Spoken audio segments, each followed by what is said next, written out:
એક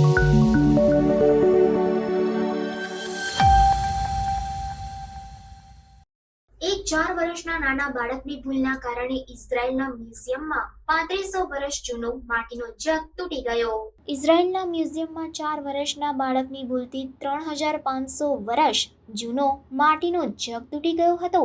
આ ઘટના ઇઝરાયેલની હાઇફા યુનિવર્સિટી સ્થિત હેચટ મ્યુઝિયમમાં બની હતી. મીડિયા રિપોર્ટ્સ અનુસાર લેક્સ તેના 4 વર્ષના પુત્ર સાથે મ્યુઝિયમની મુલાકાત લેવા આવ્યા હતા. અહીં તેમના પુત્રએ આકસ્મિક રીતે એન્ટિક માટીના જગને ભૂલથી પાડી દીધો હતો, જેના કારણે તે તૂટી ગયો હતો.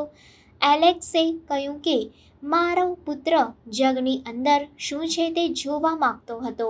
આથી તેણે જગને ખેંચવાનો પ્રયાસ કર્યો, જેનાથી તે પડી ગયો. આ પછી મેં ત્યાંના સુરક્ષા અધિકારીને આ વિશે જણાવ્યું. મ્યુઝિયમના કર્મચારીઓએ જણાવ્યું કે આ જગ કાંસ્ય યુગનું છે. તેનો અર્થ એ છે કે તે રાજા સુલેમાનના યુગ પહેલાંનો છે. તે 2200 અને 1500 BCની વચ્ચે બાંધવામાં આવ્યું હોવાનું માનવામાં આવે છે. તેની વિશેષતાઓ પ્રાચીન કનાન સાથે સંકળાયેલી છે. આ વિસ્તારમાં હાલમાં ઇઝરાયલ અને પેલેસ્ટાઇનના ભાગોનો સમાવેશ થાય છે.